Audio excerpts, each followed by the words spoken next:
Bismillahirrahmanirrahim. Assalamualaikum warahmatullahi wabarakatuh.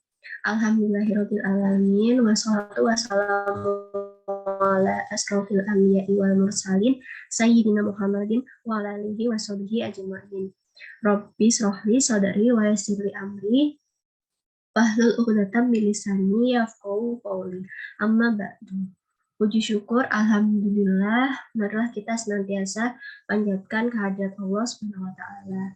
Karena atas limpahan rahmat, taufik, hidayah dan inayahnya pada kita semua, di mana hingga saat ini kita masih diberikan kesehatan, sehingga pada sore hari ini kita dapat berkumpul bersama dengan program yang diadakan oleh Sanggar Belajar Dharma, yaitu ngaji bareng atau ngabar. Tak lupa sholawat serta salam, semoga Allah Subhanahu wa taala senantiasa mencurahkan rahmat pada junjungan kita Nabi Muhammad Shallallahu alaihi wasallam beserta keluarga dan para sahabatnya. Dan mudah-mudahan kita selaku umatnya mendapatkan syafaatnya pula. Amin. Baik, sebelum memulai acara sore hari ini, izinkan saya untuk memperkenalkan diri. Perkenalkan, nama saya Salsabila Anugrah Ilahi, selaku moderator yang akan memandu acara pada kajian sore hari ini. Dan akan membacakan susunan acara pada hari ini, yaitu yang pertama ada pembacaan surat Al-Ma'surat oleh Kak Alia Ulwidat, dan kemudian ada penyampaian materi kitab Safinatun Najah oleh Kak Alia Ulwidat. Kemudian yang ketiga ada penutupan, dan yang terakhir adalah sesi dokumentasi. Baik, demikian beberapa serangkaian acara pada sore hari ini. Sebelum kita masuk pada acara berikutnya, marilah kita membaca basmalah bersama-sama. Bismillahirrahmanirrahim. Tanpa berlama-lama lagi, setelah ini kita akan mendengarkan pembacaan Al-Ma'surat oleh Kak Alia Ulwidat. Kepada Kak Alia Ulwidat, saya persilahkan. Oke, baik. Terima kasih moderator atas waktunya. Bismillahirrahmanirrahim. Assalamualaikum warahmatullahi wabarakatuh.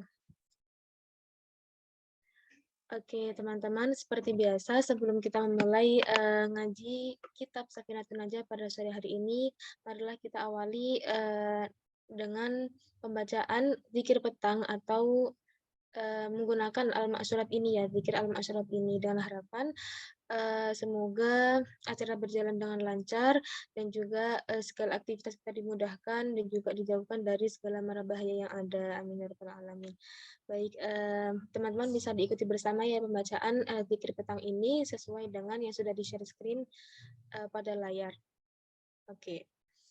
أعوذ بالله السميع العليم من الشيطان الرجيم بسم الله الرحمن الرحيم الحمد لله رب العالمين الرحمن الرحيم مالك يوم الدين إياك نعبد وإياك نستعين اهدنا الصراط المستقيم صراط الذين أنعمت عليهم غير المغضوب عليهم ولا الضالين آمين بسم الله الرحمن الرحيم ألف لام ميم ذلك الكتاب لا ريب فيه هدى للمتقين الذين يؤمنون بالغيب ويقيمون الصلاة ومما رزقناهم ينفقون والذين يؤمنون بما أنزل إليك وما أنزل من قبلك وبالآخرة هم يوقنون أولئك على هدى من ربهم وأولئك هم المفلحون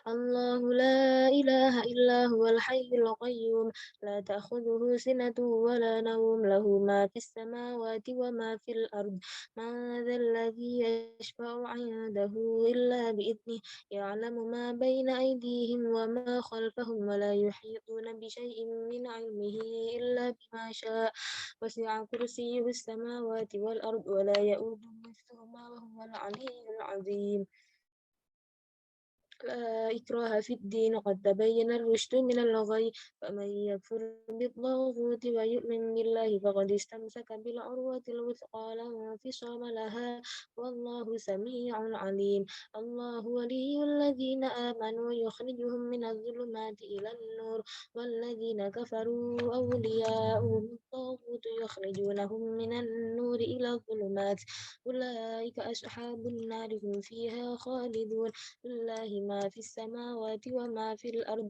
وإن تبدوا ما في أنفسكم أو تخفوه يحاسبكم به الله فيغفر لمن يشاء ويعذب من يشاء والله على كل شيء قدير آمن الرسول بما أنزل إليه من ربه والمؤمنون كل آمن بالله وملائكته وكتبه ورسله لا نفرق بين أحد من رسله وقالوا سمعنا وأطعنا غفرانك ربنا وإليك المصير لا يكلف الله نفسا إلا وسعها لها ما كسبت وعليها ما اكتسبت ربنا لا تؤاخذنا إن نسينا أو أخطأنا ربنا ولا تحمل علينا إصرا كما حملته على الذين من قبلنا ربنا ولا تحملنا ما لا طاقة لنا به واعف عنا واغفر لنا وارحمنا أنت مولانا فانصرنا على القوم الكافرين بسم الله الرحمن الرحيم قل هو الله أحد الله الصمد لم يلد ولم يولد ولم يكن له كفوا أحد بسم الله الرحمن الرحيم قل أعوذ برب الفلق من شر ما خلق ومن شر غاسق إذا وقب ومن شر النفاثات في العقد ومن شر حاسد إذا حسد بسم الله الرحمن الرحيم قل أعوذ برب الناس ملك الناس إله الناس من شر الوسواس الخناس الذي يوسوس في صدور الناس من الجنة والناس أمسينا وأمسى الملك لله والحمد لله لا شريك له لا إله إلا هو وإليه المصير أمسينا على فطرة الإسلام وكلمة الإخلاص وعلى دين نبينا محمد صلى الله عليه وسلم وعلى ملة أبينا إبراهيم حنيفا مسلما وما كان من المشركين اللهم إني أمسيت منك في نعمة وعافية وستر فأتم علي نعمتك وعافيتك واسترك في الدنيا والآخرة اللهم ما أمس بي من نعمة أو بأحد من خلقك فمنك وحدك لا شريك لك فلك الحمد ولك الشكر يا ربي لك الحمد كما ينبغي لجلال وجهك ولعظيم سلطانك رضيت بالله ربا وبالإسلام دينا وبمحمد نبيا ورسولا سبحان الله وبحمده عدد خلقه ورضا نفسه وزنة عرشه ومداد كلماته بسم الله الذي لا يضر مع اسمه شيء في الأرض ولا في السماء وهو السميع العليم اللهم إنا نعوذ بك من أن نشرك بك شيئا نعلم ونستغفرك لما لا نعلمه أعوذ بكلمات الله التامات من شر ما خلق اللهم إني أعوذ بك من الهم والحزن وأعوذ بك من العجز والكسل وأعوذ بك من الجبن والبخل وأعوذ بك من غلبة الدين وقهر الرجال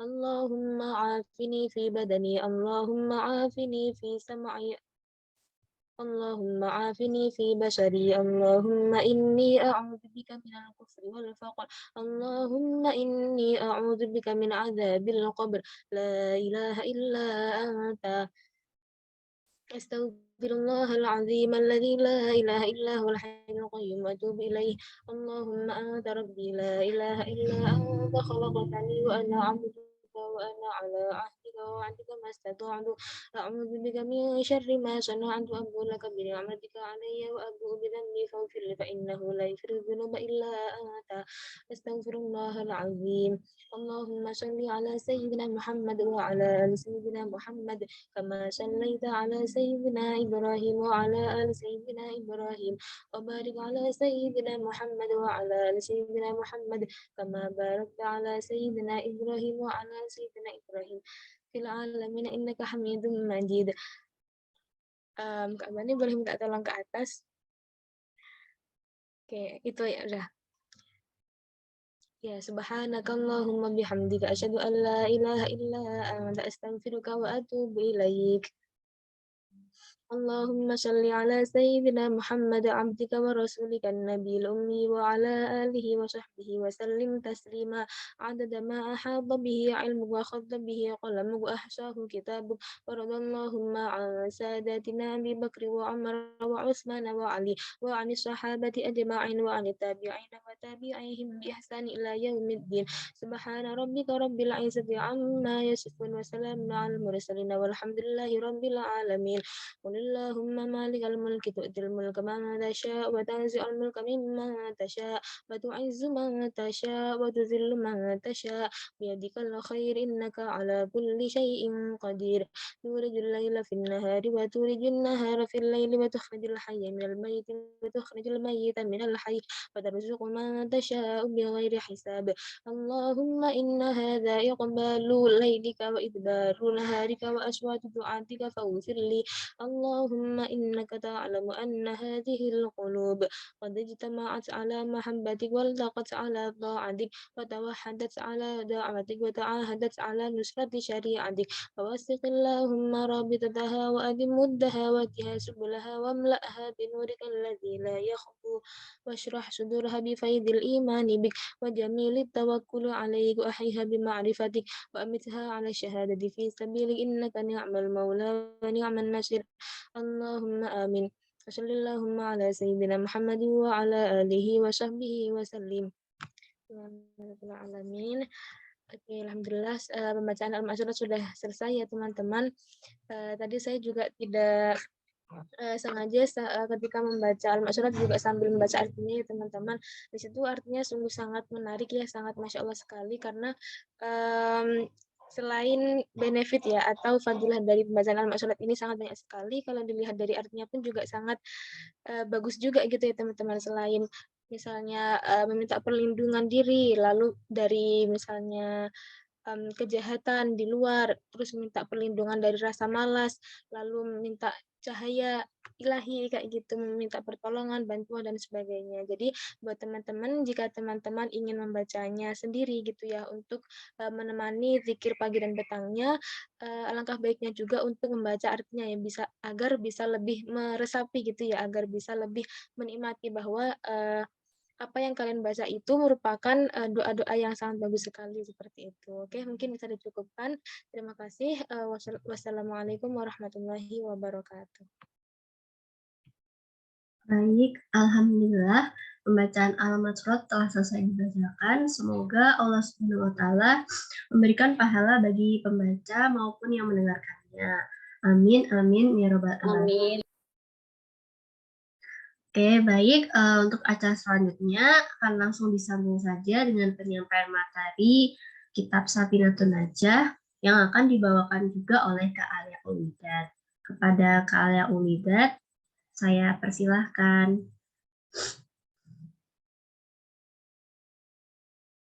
Oke, kita lanjut ya teman-teman.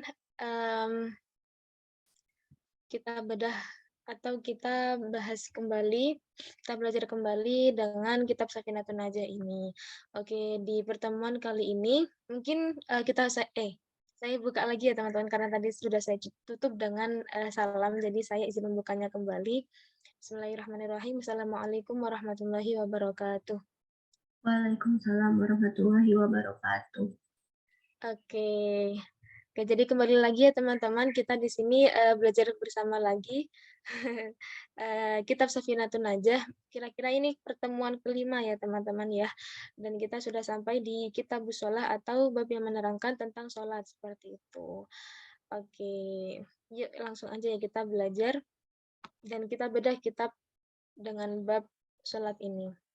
Oke, seperti di layar teman-teman, di sini akan dimulai atau diawali bab sholat ini dengan pembahasan uzur sholat. Oke, saya izin membaca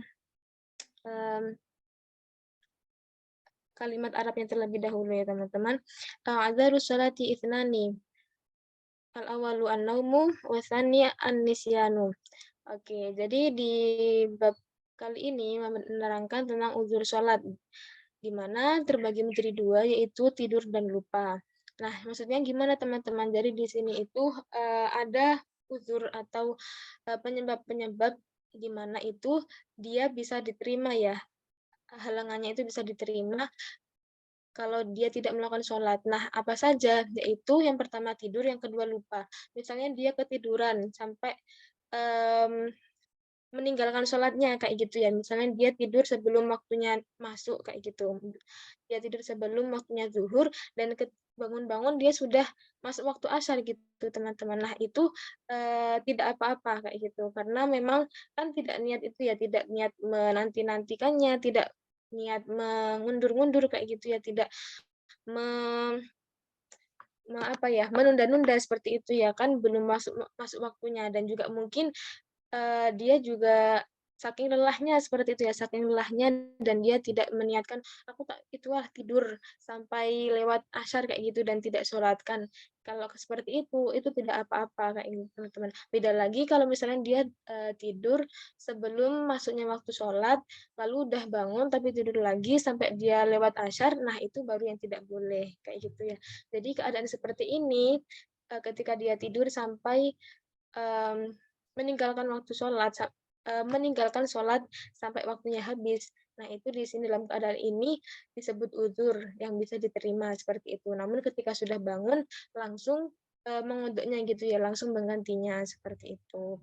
Nah, pun juga yang lupa seperti ini teman-teman ya. Misalnya yang benar-benar lupa nih kayak gitu, bukan yang melupakan diri kayak gitu atau aku tak lupalah kayak gitu, aku malah lagi malas sholat, aku lupalah kayak gitu. Nah, itu tidak bisa ya ya teman-teman. Kan Allah kan Maha tahu ya mana yang keadaan yang benar-benar lupa atau yang melupakan diri kayak gitu. Jadi ya inilah dua uzur yang diterima atau tidak apa-apa ketika meninggalkan sholat seperti itu. Namun ketika sudah ingat, ya langsung segera diganti seperti itu ya. Misalnya sudah ingat dan sampai sudah waktu lewat sholat kayak gitu ya, sudah habis waktunya ya segera diganti ya, segera melakukan sholat seperti itu.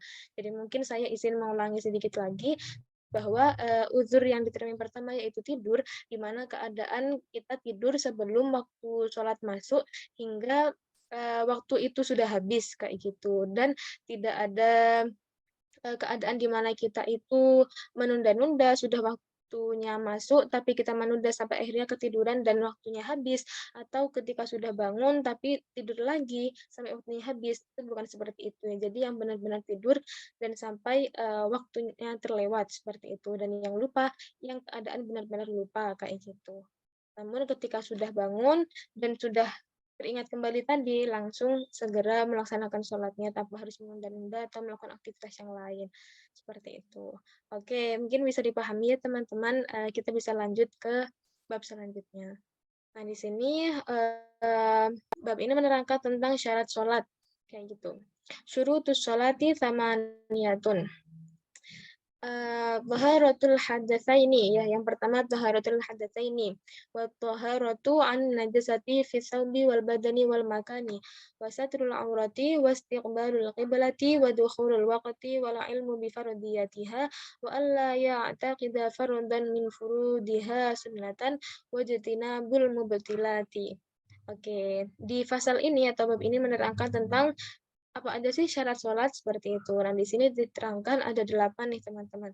Yaitu yang pertama, kayak ada suci dari hadas besar atau kecil, kayak gitu ya. Besar itu maksudnya yang BAB, yang oh ya, bukan BAB, maksudnya hadas besar itu seperti misalnya yang mengharuskan untuk mandi besar ya, seperti haid, nifas, kayak gitu. Misalnya yang kecil ini juga seperti pipis kayak gitu ya, kentut kayak gitu. Mmm, maaf Kak Bani ini oke. Yang nomor 2 suci dari najis pada pakaian, badan, dan tempat, kayak gitu. Yang jadi di sini pun juga, syarat sholat yang kedua, yaitu suci dari najis pada pakaian, badan, dan tempat. Jadi tidak hanya suci, misalnya teman-teman sudah berwudu nih, kayak gitu. Nah, badannya kan sudah bersih ya, sudah bersih, tapi pakaiannya juga harus bersih teman-teman, pakaiannya harus bersih, alat sholatnya harus bersih gitu ya, tempatnya pun juga misalnya sajadahnya, tempat sholatnya, kayak gitu ya, lantainya dan sebagainya. Nah, itu perlu diperhatikan juga ya teman-teman. Jadi tidak hanya memperhatikan kesucian dari badannya juga, badannya saja, tapi juga perlu memperhatikan kesucian dari pakaian dan juga tempat sholatnya, seperti itu. Nah, yang ketiga, yaitu menutup aurat. Ya, di sini sudah jelas ya teman-teman bahwa menutup aurat ini penting kayak gitu ya, kalau tidak kan nanti sholatnya jadi tidak sah ya, kayak gitu.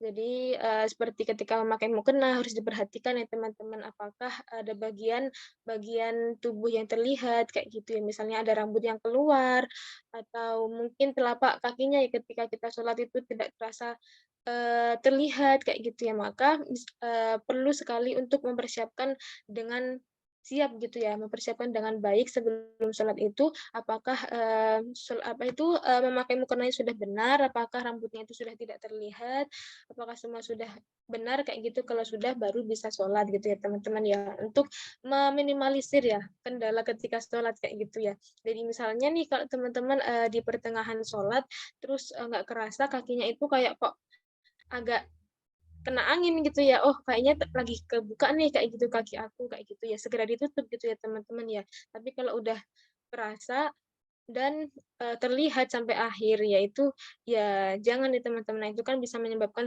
sholatnya jadi tidak sah karena terbukanya aurat tadi gitu ya, tidak tertutupnya aurat kayak gitu. Pun juga rambut kayak gitu teman-teman, karena kalau teman-teman sampai akhir dan baru sadarnya pas sudah salam nih kayak gitu, terus rambutnya kelihatan. Nah, itu kan juga tidak sah ya teman-teman. Lah kenapa tadi pas kamu sebelum sholat tidak memperhatikannya kayak gitu? Kok kamu tidak mempersiapkannya dengan baik, tidak merapikan atau bagaimana kayak gitu. Jadi penting sekali sebelum sholat itu harus dicek semuanya gitu ya teman-teman. Baik dari kesucian pakaian badan dan tempat, juga aurat kayak gitu. Apakah ada yang keluar atau tidak, apakah ada yang terlihat atau tidak, dan sebagainya. Yang keempat, ini ada menghadap kiblat. Ini sudah jelas ya teman-teman. Jadi perlu untuk diketahui kayak gitu kiblatnya ke arah mana. Apalagi misalnya kita berada di tempat umum gitu ya. Misalnya sih ada tanda-tanda kayak gitu yang menunjukkan oh kiblatnya hadap sana kayak gitu. Tapi kalau misalnya nggak ada, ya perlu teman-teman untuk bertanya gitu ya kepada orang setempat kayak gitu, atau mungkin bisa menggunakan teknologi dari HP gitu ya untuk penunjuk arah kayak gitu. Tapi kadang mmm, mungkin itu ya bingung juga pas menggunakan teknologi tadi itu kadang masih gerak-gerak kayak gitu, mungkin lebih amannya tanya kepada orang setempat aja kayak gitu. Ya bisa dikira-kirakan.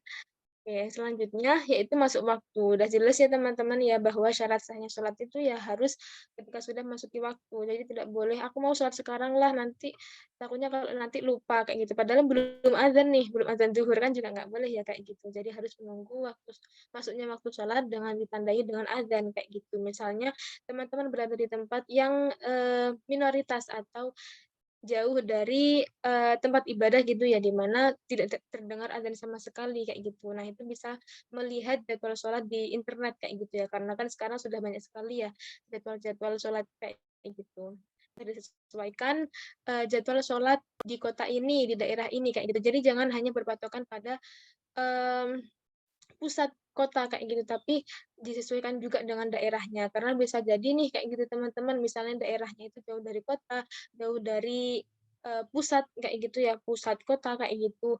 Terus menggunakan sama-sama kotanya padahal itu bisa jadi beda 5 menit, 10 menit itu bisa jadi kayak gitu. Jadi perlu untuk diperhatikan juga kayak gitu, jadwal waktu sholat ketika mengandalkan atau menggunakan internet tadi, kayak gitu. Yang keenam, oke selanjutnya mengetahui fardu sholat. Nah, di sini ya juga jelas ya teman-teman ya harus mengetahui fardu sholat itu apa saja kayak gitu. Daripada kita jungkat-jungkit sholat tapi ternyata tidak bisa diterima ya karena kita tidak mengetahui nih, bahkan tidak melaksanakan atau meninggalkan salah satu fardu sholat. Nah, itu kan jadinya tidak sah ya teman-teman. Kayak gitu. Jadinya kan tidak diterima juga. Yang ketujuh, tidak meyakini fardu sholat sebagai sunnah. Jelas ya, namanya sunnah itu berarti kan tidak fardu ya. Jadi teman-teman juga harus perlu untuk memahami. Bahkan kalau hafal hafal itu lebih baik ya. Jadi paham dan hafal kayak gitu. Jadi kan dia lebih tahu kayak gitu. Oh ini fardu, ini sunnah kayak gitu. Jadi kalau fardu yang harus dikerjakan tidak boleh ditinggalkan. Kalau sunnah boleh ditinggalkan. ditinggalkan, kalau dikerjakan ya boleh dan mendapatkan pahala. Kalau ditinggal pun juga tidak apa-apa kayak gitu. Yang penting jangan sampai meninggalkan fardu yang dimana itu wajib kayak gitu. Dan yang terakhir 8, menjauhi pembatal-pembatalnya. Nah, ini juga mungkin mengacu juga ya sama yang nomor 1, suci dari hadas besar dan kecil ya. Kayak gitu. Salah satunya ya kayak gitu, pembatal-pembatalnya kan banyak ya teman-teman. Misalnya ada keluar sesuatu dari 2 jalan kayak gitu. Lalu misalnya menyentuh kulit lawan jenis kayak gitu. Lalu apalagi ya? Dan misalnya terus tidur kayak gitu ya, yang sampai hilang akal kayak gitu. Nah, itu kan pembatal-pembatalnya ya teman-teman kan udah tahu ya. Jadi juga harap menjauhi pembatal-pembatalnya agar tidak agar sholatnya sah seperti itu dan bisa diterima. Oke, mungkin bisa dilanjutkan ya teman-teman ke bab selanjutnya. Oke, di sini selanjutnya membahas tentang pembagian hadas. Al-ahdatsu tsani asgharu akbaru. Fal asgharu ma aujabal wudu'a wal akbaru ma aujabal ghusla. Hadas itu ada 2, yaitu asghar, kecil seperti kencing, dan akbar, besar seperti junub. Asghar adalah hadas yang mewajibkan wudhu, dan akbar adalah yang mewajibkan mandi. Nah, ini seperti yang saya sampaikan tadi ya teman-teman, yang nomor 1 tadi kan suci dari hadas besar dan kecil. Nah, di sini dijelaskan nih teman-teman, hadas itu terbagi menjadi 2. Ada yang besar dan ada yang kecil. Nah, yang kecil ini seperti ketika buang air kecil, seperti itu ya.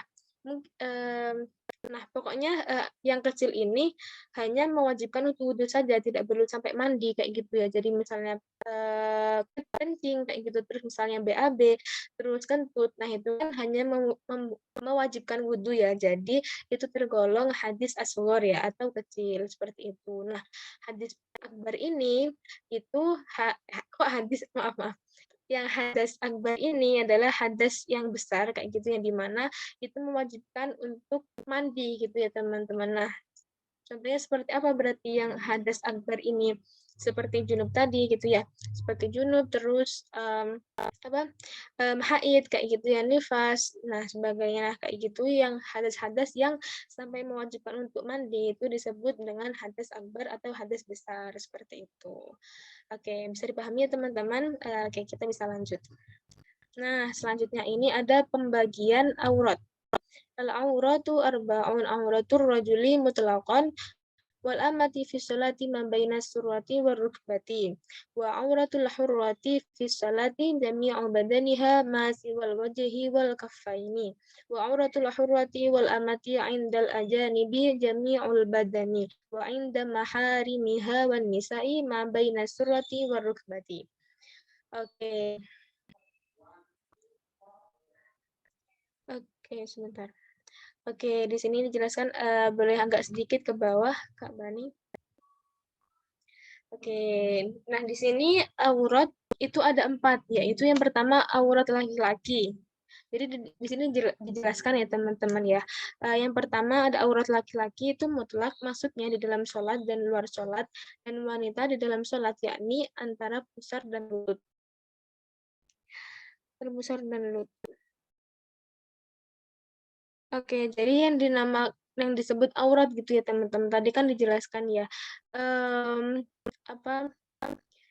aurat laki-laki dan perempuan di dalam sholat. Kalau ini laki-laki ya, yang laki-laki itu baik di dalam maupun di luar sholat, itu auratnya itu antara pusar dan lutut. Pusar itu pusar tahu ya teman-teman ya, pusar dan lutut kayak gitu. Jadi misalnya nih, kayak gitu teman-teman yang cowok itu mau sholat hanya menggunakan celana saja sampai lutut itu sebenarnya nggak apa-apa kayak gitu karena auratnya sampai itu aja, namun kan kita kan sholat menghadap Allah gitu ya. Nah itu kan apakah sopan kayak gitu, apakah itu pantas kayak gitu kan tidak ya. Jadi langkah baiknya untuk menutup aurat lebih lagi seperti itu ya, jadi memakai koko dan atau pakaian terbaik kayak gitu, lalu pakai sarung dan pakai peci seperti itu. Namun kalau lihat dari basicnya itu aurat laki-laki di dalam maupun di luar sholat itu ya ini hanya antara pusar dan lutut seperti itu. Kalau merdeka, sebentar. Oke, mungkin kita bisa lanjut ya yang wal amati fi sholati ma baina wal amati ini maksudnya itu ya wanita budak gitu ya teman-teman ya. wanita budak. Sebentar. Berarti. Nah, di sini maksudnya itu wanita budak ya teman-teman. Budak itu maksudnya kalau zaman dulu kan masih banyak ya istilah budak kayak gitu. Budak itu wanita atau laki-laki di mana itu keseluruhan apa yang dia miliki itu dimiliki oleh tuannya kayak gitu. Pun sekalipun badan-badannya kayak gitu. Nah, itu dinamakan budak kayak gitu ya. Nah, di situ auratnya wanita budak tadi itu ya sama seperti laki-laki tadi, hanya antara pusar dan lutut kayak gitu. Tapi tidak berlaku untuk wanita yang merdeka atau wanita yang bukan budak kayak gitu ya. Nah, lalu auratnya seperti apa dijelaskan di nomor 2 ini. Nomor 2 itu aurat wanita merdeka, bukan budak di dalam sholat adalah seluruh badannya selain wajah dan telapak tangan kayak gitu. Nah, di sini kan dijelaskan ya bahwa auratnya itu seluruh badannya ya kecuali wajah dan telapak tangan kayak gitu. Jadi seperti tadi yang saya sebutkan, misalnya rambutnya kelihatan itu kan berarti termasuk aurat ya teman-teman. Lalu misalnya kaki, telapak kaki tadi itu kan juga termasuk aurat ya. Jadi perlu berhati-hati gitu ya teman-teman, sebelum sholat itu harus diperhatikan agar tidak terlihat gitu ya, dipastikan tidak terlihat dan tertutupi sehingga bisa sah gitu ya sholatnya seperti itu. Jadi perlu diingat bahwa aurat wanita itu ketika di dalam sholat itu seluruh badannya kecuali wajah dan telapak tangan gitu. Yang nomor 3, aurat wanita merdeka dan budak wanita terhadap laki-laki asing adalah seluruh badannya. Kayak gitu. Nah, itu kan tadi yang pusar sampai lutut itu wanita ketika dalam sholat ya. Wanita budak dalam sholat.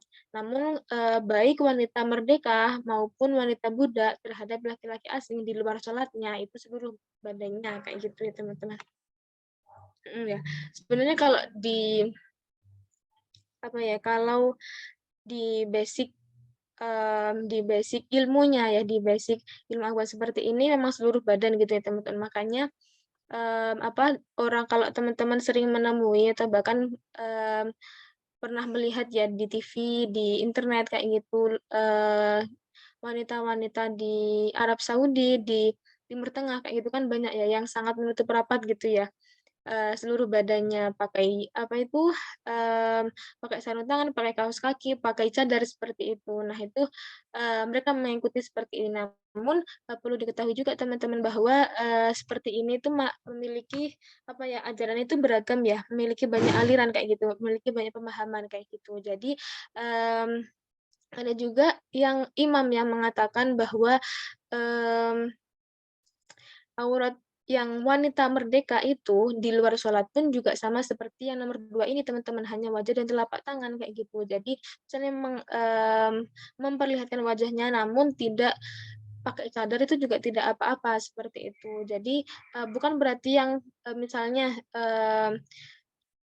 ada yang memakai cadar, lalu misalnya ada yang memakai cadar dan dia meyakini bahwa itu wajib, ya sudah, itu kan berarti kan mereka meyakini gitu ya teman-teman, kan kita tidak berhak untuk menjudge-nya atau menyalahkannya. Loh aku loh, apa, ya nggak apa-apa aku kayak gini, aku mengikuti imam ini, kayak gitu. Pun juga mereka yang sepatutnya kayak gitu ya, sepatutnya di mana ketika mereka meyakini bahwa, pakai cadar, pakaian tertutup semua itu wajib, juga tidak sepatutnya itu judge atau menilai bahwa yang tidak memakai cadar, yang perlihatkan wajah dan telapak tangannya itu salah juga, kayak gitu. Karena memang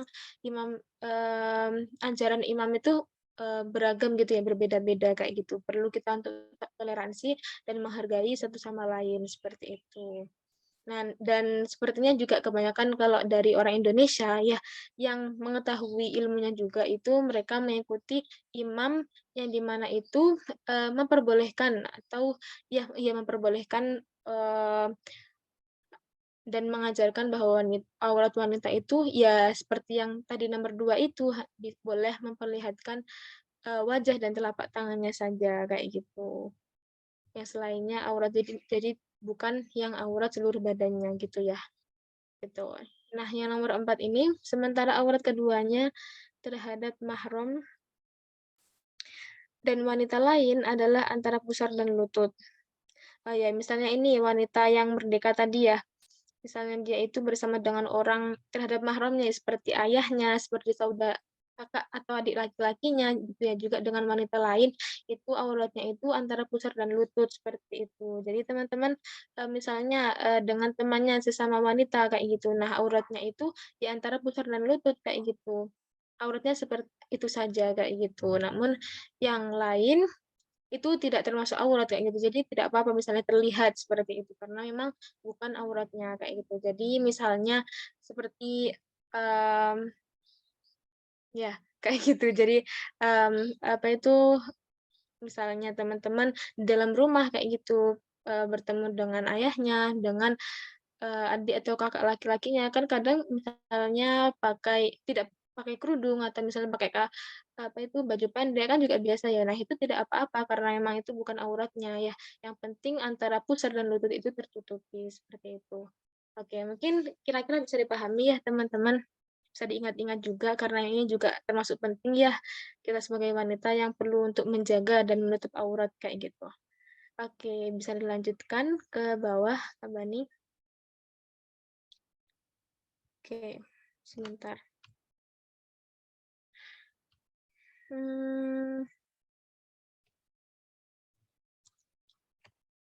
Rukun sholat.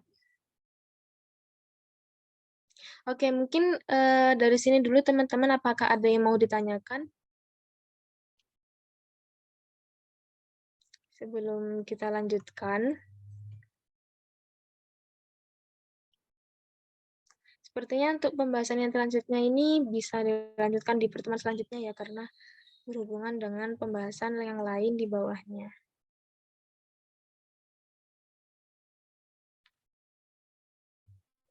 Oke, dari sini dulu teman-teman, apakah ada yang mau ditanyakan? Oke, mungkin bisa saya kembalikan ke moderator saja ya, kayak gitu. Jadi kira-kira dari saya sudah cukup pemaparan dan pembedahan kitab Safinatul Najah dari awal tadi ya pembahasan tentang uzur sholat sampai yang terakhir ini tadi apa tadi Kak Bani, mohon maaf agak scroll ke bawah ke atas sedikit. Ya, tentang pembaikan aurat kayak gitu. Nah, untuk selanjutnya mungkin kita bisa lanjutkan di pertemuan selanjutnya karena akan bersambung dengan pembahasan yang lain di bawahnya kayak gitu. Mungkin bisa dicukupkan dari saya. Terima kasih banyak dan mohon maaf jika ada salah kurangnya. Jika ada yang perlu untuk didiskusikan atau dibahas lebih lanjut, kita bisa lanjutkan di sesi tanya jawab ya teman-teman. Terima kasih. Saya kembalikan ke moderator. Baik, terima kasih Kak Alia atas pemaparan materinya yang sangat bermanfaat sekali dan menambah insight. Mungkin teman-teman ada yang ingin ditanyakan terkait materi yang sudah disampaikan oleh Kak Alia tadi, mungkin bisa bertanya secara langsung yaitu open mic atau mengetikkannya di kolom komentar. Mungkin apakah ada pertanyaan? Kalau belum, oh ada Kak dari Kak Nadia. Oke, Kak Nadia mungkin bisa on mic. Oke, baik. Terima kasih, moderator.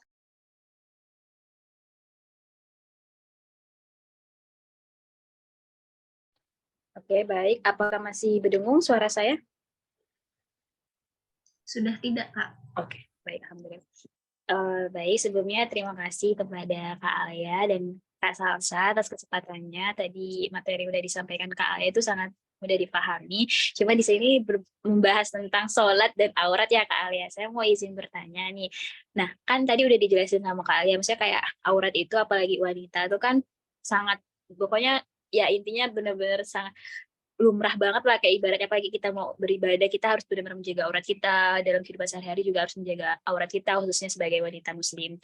Nah, tapi yang saya ingin bertanyakan kalau mengenai cara memakai mukena ya Kak, ya banyak banget beragam ibaratnya apa ya caranya gitu. Jadi saya tuh pengen nanya aja sih sebenarnya yang benar pakai mukena yang benar-benar tepat tuh gimana, soalnya ada yang bilang kayak harus pakai sampai dagu gitu kan. Terus juga ada yang bilang jangan apa alisnya harus nampak, harus kelihatan kayak gitu. Nah, jadi sebenarnya yang baik dan benar dan jika dikaitkan dengan kitab Safinatun Najah dari yang Kak Alia pahami, mungkin gimana ya Kak, kita boleh sharing-sharing. Terima kasih. Oke, ini bisa langsung dijawab ya Kak Salsa atau gimana? Boleh Kak, langsung. Oke, terima kasih Kak Nadia atas pertanyaannya, sangat menarik ya. Dan kita bisa diskusikan bersama di sini kayak gitu. Nah, kalau tadi kan bertanya sepengetahuan saya gitu ya. Karena di sini kan kembali lagi sepertinya juga sering saya ulang-ulang bahwa cabang ilmu kan sangat banyak gitu ya. Ajaran dan imam itu juga banyak sekali kayak gitu. Seperti yang kita tahu, imam itu ada 4 ya, ada Imam Syafi'i, Imam Hanafi, Imam Maliki, dan Imam apa ya satunya? Imam Hanafi, Imam Maliki, dan Imam siapa saya lupa ya satunya. Kalau teman-teman ada yang ingat mungkin bisa dibantu. Nah, di situ kan beragam sekali ya. Dan yang banyak kita gunakan di Indonesia itu adalah Imam Syafi'i seperti itu. Nah, pun juga yang saya pelajari pun karena saya mengikuti Imam Syafi'i ya, saya mengikuti semua yang Imam Syafi'i apa itu ajarkan gitu ya, yang Imam Syafi'i gunakan kayak gitu ya. Dari tidak hanya di sholat tapi juga di wudhu, di bersuci dan sebagainya kayak gitu. Nah, karena di Imam Syafi'i saja ilmu itu sangat banyak sekali gitu ya. Nah, tidak hanya tentang sholat kan ya, tapi juga tentang puasa, tentang zakat, tentang bersuci dan sebagainya. Apalagi imam-imam yang lain seperti itu ya. Jadi yang sejauh ini yang saya tahu yang saya pelajari ya hanya Imam Syafi'i seperti itu. Nah, kembali lagi seperti tadi yang membahas tentang sholat tadi ya, yang membahas tentang aurat gitu ya, menggunakan mukena seperti itu. Nah, bagaimana kalau yang sepengetahuan saya yang Imam Syafi'i itu seperti tadi yang disampaikan juga di kitab Safinatun Najah bahwa aurat itu kan hanya wajah dan telapak tangan kayak gitu ya. Makanya ketika membahas wajah itu kan berarti kan sampai sini saja ya, sini sampai sini gitu ya, sampai dagu ini. Nah, kalau ini kan bukan termasuk wajah ya, bisa dikatakan ini leher atau bahkan ini bawah wajah gitu ya, tapi bukan termasuk wajah kayak gitu. Makanya perlu untuk ditutupin kayak gitu, perlu sampai ditutupin bagian garis wajahnya seperti itu. Seperti ini ya contohnya. Nah, jadi gitu yang saya pelajari karena aturannya atau ya ajarannya itu yaitu harus yang auratnya itu kecuali wajah dan telapak tangan, makanya selain wajah itu ya harus ditutupi gitu ya, makanya harus sampai ini saja kayak gitu, harus sampai dagu saja. Jadi perlu untuk pakai mukena itu dimantukan sampai tertutupi dengan sempurna gitu ya auratnya kayak gitu.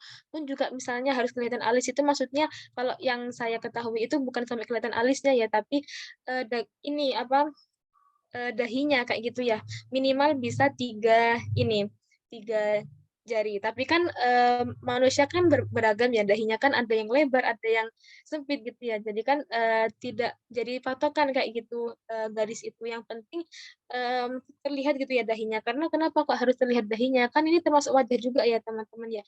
Misalnya kalau kita seperti ini, nah ini kan masih tertutup ya wajahnya seperti itu. Jadinya kan harus dipakai kan sampai sini gitu. Jadi harus terlihat karena dahi pun ini juga termasuk anggota tubuh ya, anggota tubuh yang harus menempel waktu sujud kayak gitu. Nah, misalnya kita tertutupi ketika sujud kan berarti kan tidak langsung ya. Nah, kan pakai mukena kan bisa barangkali nembus atau gimana kan juga nggak bisa kayak gitu. Tidak boleh terhalangi oleh apapun kayak gitu. Jadi alangkah baiknya untuk misalnya sebelum sholat itu harus diperhatikan dahinya ini harus terlihat gitu ya, harus terlihat, harus terbuka, dan bisa menyentuh langsung ke tempat sujud, seperti itu. Itu Kak Nadia. Kalau mengikuti Imam Syafi'i gitu ya, kayak gitu. Jadi seperti tadi, karena yang boleh terlihat itu hanya wajah dan telapak tangan. Jadi selain wajah itu tidak boleh terlihat, makanya kalau pakai mukena harus dimajukan seperti ini. Pun juga dahinya gitu ya harus diperlihatkan karena itu termasuk anggota tubuh yang harus menempel langsung ketika sujud seperti itu. Namun seperti tadi ya yang saya bilang bahwa ajaran imam kan banyak sekali ya beragam kayak gitu. Namun ya mohon maaf karena saya juga belum mempelajari semuanya ya, belum menguasai semuanya kayak gitu, hanya mengetahui apa yang diajarkan oleh guru saya seperti itu. Mungkin ada imam lain yang mengatakan bahwa boleh nih gini, boleh A, boleh B kayak gitu. Tapi yang sejauh ini yang saya ketahui masih itu saja kayak gitu. Barangkali dari Kak Nadia atau yang lain tahu ya kayak gitu dan meyakini ada yang berbeda dengan saya, boleh banget kayak gitu dan saya tidak mengatakan itu salah gitu ya. Itu juga barangkali bisa benar juga kayak gitu karena, menganut imam lain yang juga di mana imam tersebut melihat dari sudut pandang yang lain juga kayak gitu. Jadi pun saya ketika melihat ada teman saya atau orang lain di mana itu, tidak berbeda ya dengan saya gitu, misalnya dia tidak, memajukan mukenanya kayak gitu di sini, kayak gitu ya misalnya atau bagaimana, terkadang saya tidak langsung, "Kok gitu sih, salah," kayak gitu. Itu salah, itu masih kelihatan auratnya, harus dimajukan kayak gitu. Itu saya tidak serta-merta seperti itu. Saya pertama tanyakan dulu gitu ya, "Kenapa kamu kok kayak gitu?" Barangkali kan dia memiliki ajaran lain gitu ya, yang berbeda dengan saya kayak gitu. Nah, itu kan bisa jadi makanya alangkah baiknya saya bertanya dulu kayak gitu. Ketika, "Iya saya mengikuti imam ini bilang gak apa-apa gini," kayak gitu. "Oh gitu, oh oke," kayak gitu kan berarti kan ya sudah, kita kan tidak bisa mencampuri atau apa ya, menyalahkan pilihan orang lain gitu ya, terhadap apa yang mereka yakini seperti itu. Namun ketika ternyata dia tidak berlandaskan apapun, bahkan tidak tahu ilmunya gitu ya, ya nggak tahu Kak kita ya, setahuku gini boleh kayak gitu. Kan dia kan berarti kan tidak berlandaskan apapun ya, misalnya dia tidak punya ilmunya atau tidak pernah diajarkan. Nah itu boleh nih kita kita kasih tahu kayak gitu, "Oh kalau kata guruku gini, kalau kata ustadzku kayak gini baiknya, karena ini termasuk aurat, harus ditutupi dan sebagainya, seperti itu. Jadi gitu sih Kak Nadia, kira-kira bagaimana? Apakah ada feedback? Kalau dari Nadia, alhamdulillah sudah terjawab ya Kak Alia, jawabannya juga dimengerti, sama benar sih setuju yang balik lagi ke apa, gimana ya, maksudnya kan kalau mau sharing sedikit maksudnya kan banyak nih ketemu teman-teman yang bilang, kita kan sama-sama misalnya maaf agama Islam, tapi kok bisa beda-beda, misal anggap saja kayak puasa, misalnya kan seperti misal saya ikut Muhammadiyah, tapi ada teman-teman yang pemerintahan, ada NU gitu kan. Nah maksudnya kayak, kok gitu sih, kok gitu. Tapi dari penjelasan kalian makin kesini saya makin berpikir, oh ya, ya gimana ya, maksudnya kan memang kita yang penting sama gitu kan kepercayaan kita emang Allah Subhanahu Wa Taala, tapi maksudnya itu kan balik lagi kepercayaan, ajaran itu kan balikan ke individu masing-masing. Maksudnya nggak ada yang benar, nggak ada yang salah, yang penting maksudnya selama kita masih mengikuti syariat yang tepat aja, kayak gitu. Terima kasih, Kak Alia. Oke, terima kasih kembali. Baik, mungkin dari teman-teman atau Bapak atau Ibu yang ingin bertanya lagi, masih dibuka sesi pertanyaannya jika ada.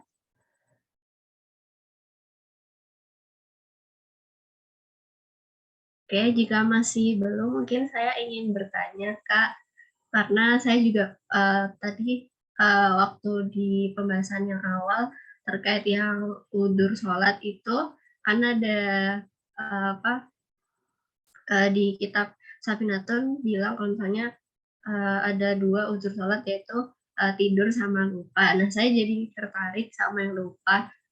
Kan kita kadang itu sholat itu ya emang namanya manusia kayak apa tempatnya salah juga kan. Nah, kadang kan kayak kita tuh nggak sengaja kayak pas sholat itu pikirannya tiba-tiba kayak kemana gitu. Pikirnya tuh nggak fokus ke sholat terus habis itu jadinya di tengah-tengah sholat itu jadi lupa. Wah, ini udah rokat keberapa? Nah, itu kira-kira gimana ya Kak cara apa itu namanya? Apa yang harus dilakukan yang sebaiknya harus dilakukan itu apa? Apakah kayak sholatnya itu diteruskan tapi ntar kayak misal pas selesai kayak nambah rokat atau kayak dibatalin kayak ulang dari awal gitu Kak? Ya, mungkin bisa.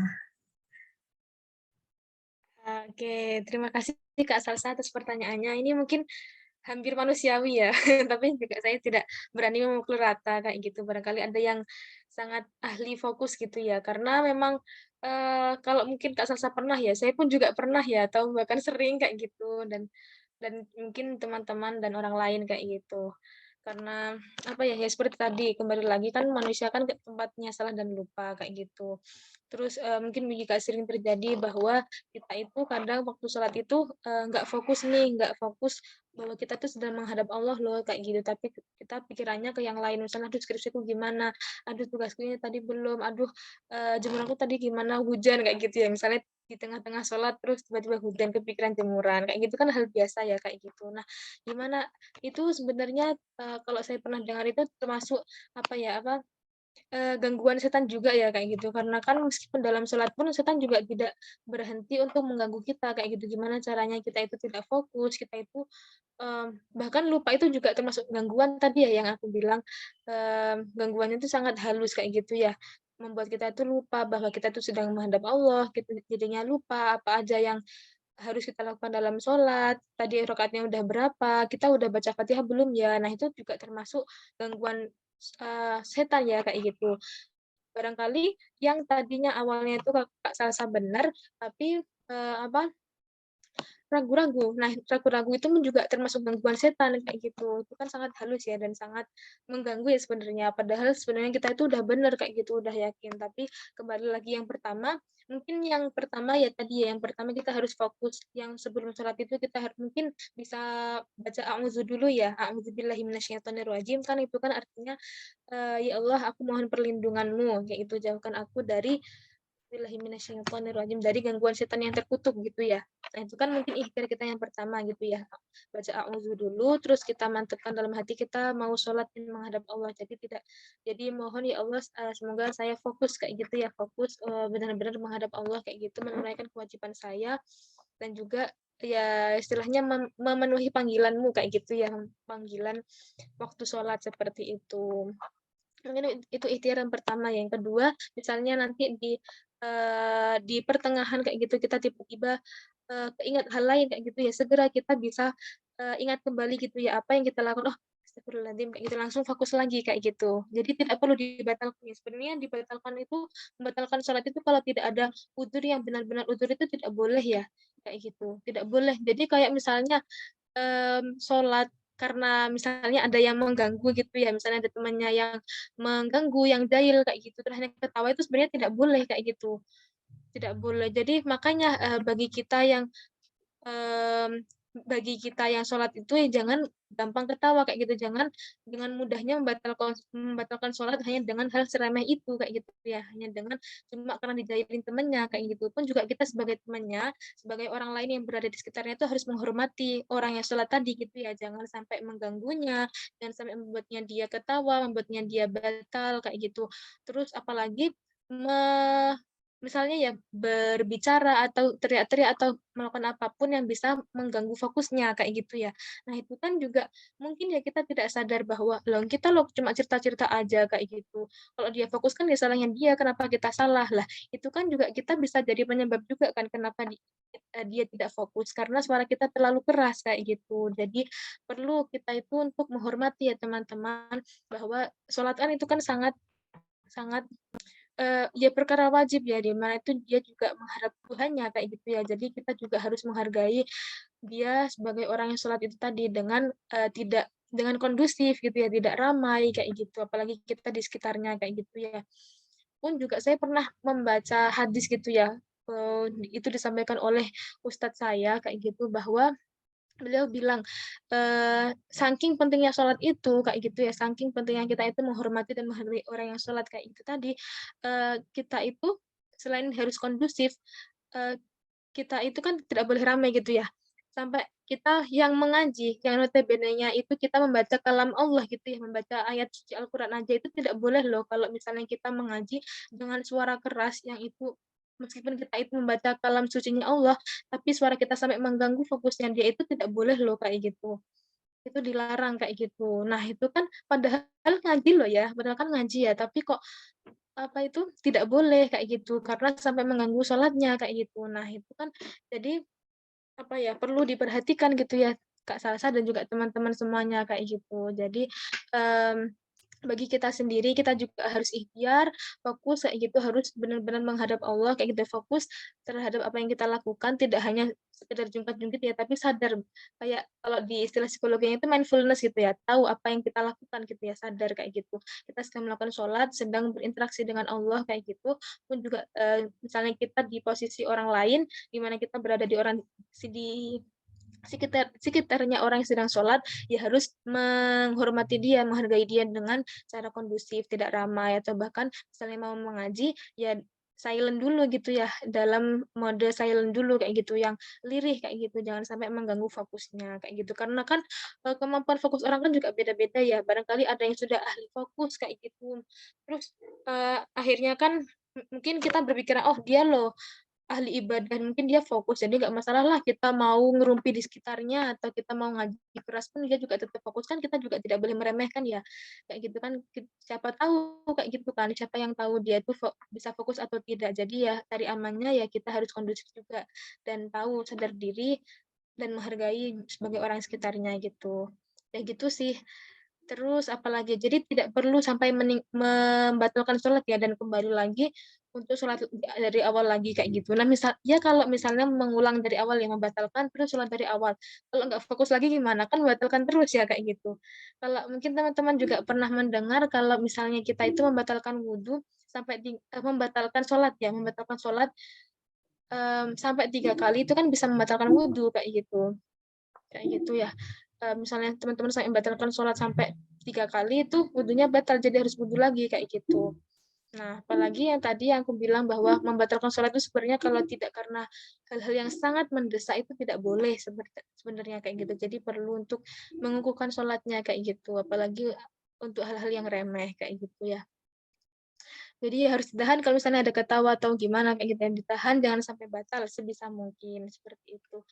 Terus yang oh ya, kalau misalnya itu kan yang tadi tidak fokus ya, dan selanjutnya misalnya lupa sama tadi berapa rakaat gitu ya.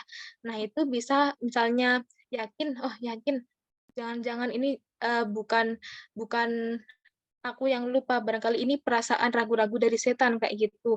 Ya ambil keyakinan saja kayak gitu, kalau aku, "Oh yakin kok tadi aku udah 4," kayak gitu, jadi tinggal salam kayak gitu, jadi tidak perlu berdiri lagi kayak gitu.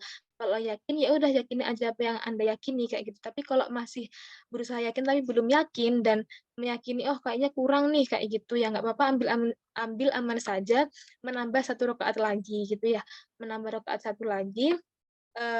Terus nanti pas di akhir sebelum sujud ya sebelum salam kita, sujud sahwi gitu ya untuk, mengganti tadi kayak gitu, untuk, membayar tadi gitu ya, kalau takutnya kita tadi kan lupa kayak gitu. Jadi setelah menambah kita sujud sahwi kayak gitu.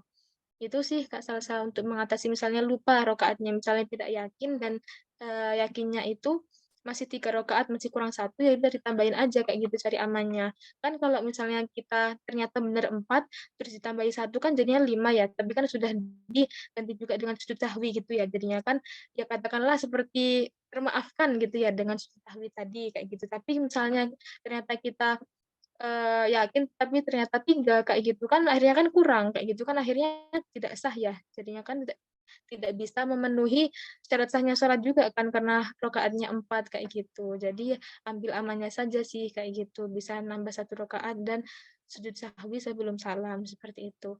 Kira-kira gimana Kak Salsa, apakah menjawab? Baik, terima kasih banyak Kak Ali atas jawabannya. Sudah tercerahkan. Ya, terima kasih kembali. Ya, baik. Mungkin apakah ada pertanyaan lagi? Jika tidak ada, baik, saya akan menutup acara pada sore hari ini. Saya ingin mengingatkan bahwa setelah penutupan ini akan ada sesi berfoto bersama. Jadi nanti dimohon teman-teman atau Bapak Ibu yang hadir pada kajian pada sore hari ini nanti bisa menghidupkan kamera dan juga mengisi link presensi yang telah disediakan oleh panitia. Baik, marilah kita menutup kajian pada sore hari ini dengan bacaan hamdalah. Alhamdulillahirabbil alamin. Saya selaku moderator memohon maaf apabila ada salah kata atau kalimat yang kurang berkenan di hati para hadirin sekalian, dan semoga apa yang kita dapatkan pada kajian sore hari ini bisa menjadi ilmu yang bermanfaat untuk kita semua. Kurang lebihnya mohon maaf. Wassalamualaikum warahmatullahi wabarakatuh. Baik, untuk kakak yang bertugas mendokumentasikan acara mungkin bisa diarahkan. Saya serahkan ke operator atau host. Baik, untuk selanjutnya kita kan dokumentasi Untuk ibu-ibu dan teman-teman yang bisa on cam, bisa mohon on cam dulu.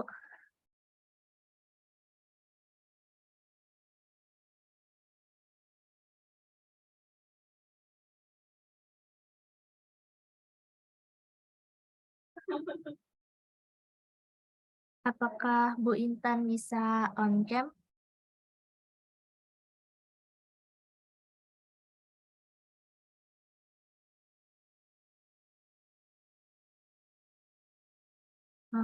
Seperti Oke, sepertinya mungkin ada kendala jaringan. Jadi saya mulai aja dokumnya. 1, 2, 3. Oke, ganti gaya. 1, 2, 3. Oke, sudah. Terima kasih teman-teman dan ibu-ibu. Terima kasih Ibu dan teman-teman yang sudah hadir, Ibu Dara, Ibu Intan.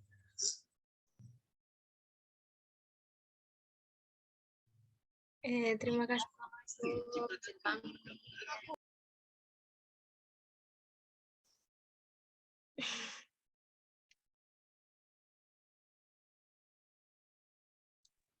Nadia kapan pulang?